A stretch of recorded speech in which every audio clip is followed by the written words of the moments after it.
दोस्तों, कतर में ministry of public health की जानिब से एक रूल लाया जा रहा है। इस चीज को मैं आप लोगों को बताने वाला हूं डिटेल के साथ में, तो वीडियो को लास्ट तक जरूर देखें। चलिए इस वीडियो को हम कंटिन्यू करते हैं। दोस्तों, यहाँ पर जो कतरी आप लोगों को बोलते हुए नजर आ रहे हैं, इसमें कहा जा रहा है कि ऐसा कतरी बच्चा जिसकी उम्र 18 साल से कम हो, वह अपने साथ में डोमेस्टिक वर्कर को हॉस्पिटल लेकर के नहीं आ सकता है। जी हाँ दोस्तों, आप लोगों ने बिल्कुल सही सुना।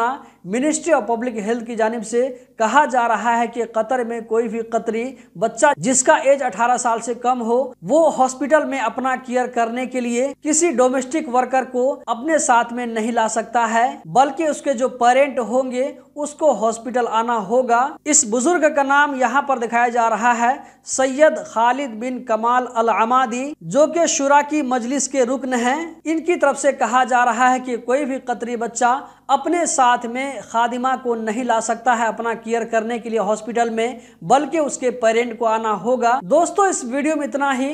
कतर के बारे में हर छोटी बड़ी खबर से बाखबर रहने के लिए हमारे साथ में जुड़े रहें। गल्फ एक्सपर्ट यूट्यूब चैनल को जरूर सब्सक्राइब करें, वीडियो को आगे शेयर करें। बहुत बहुत शुक्रिया।